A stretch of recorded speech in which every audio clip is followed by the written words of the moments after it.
Bhojpuri actress आकांक्षा अवस्थी एक कानूनी पचड़े में फंस गई हैं। दरअसल एक्ट्रेस का नाम करोड़ों रुपए की धोखाधड़ी में आया है। आकांक्षा पर आरोप लगा है कि उन्होंने अपने पति विवेक सिन्हा के साथ मिलकर एक व्यापारी को चूना लगाया है। ऐसे में एक्ट्रेस के खिलाफ मुंबई के एक पुलिस स्टेशन में शिकायत दर्ज कराई गई है। व्यापारी ने आकांक्षा अवस्थी और उनके पति विवेक सिन्हा पर आरोप लगाते हुए कहा है कि उन्होंने पहले व्यापारी को 200 करोड़ रुपए का लालच दिया और फिर लगभग 11 करोड़ रुपए की ठगी को अंजाम दिया। चलिए आपको बताते हैं कि आखिरकार ये पूरी साजिश कैसे रची गई थी। जानकारी के मुताबिक आकांक्षा और उनके पति विवेक के खिलाफ एक घोटाले को लेकर एफआईआर दर्ज हुई है।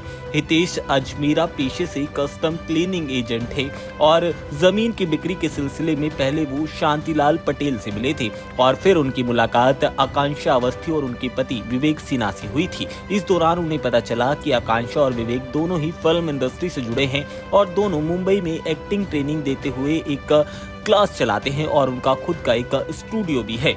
दरअसल ये पूरा मामला 200 करोड़ रुपए का है, जो कि इतने सालों में हितेश ने कमाए थे। ये पैसा हितेश ने बिहार के चंपारण इलाके के एक गोदाम में रखा हुआ था। गोदाम का किराया लगभग 11.5 करोड़ रुपए देना पड़ता था और फिलहाल ये पैसा उनके पास नहीं है। इसी वजह से गोदाम में रखी रकम को वापस वो नहीं ला पा रहे। हितेश अजमेरा की बात करें तो उन्होंने बताया कि इस पूरे मामले की जानकारी ही विवेक को मिली थी और उन्होंने अजमेरा को मदद का लालच दिया, लेकिन बदले में 200 करोड़ रुपए कुछ सालों के लिए बिना ब्याज पर मांगे थे।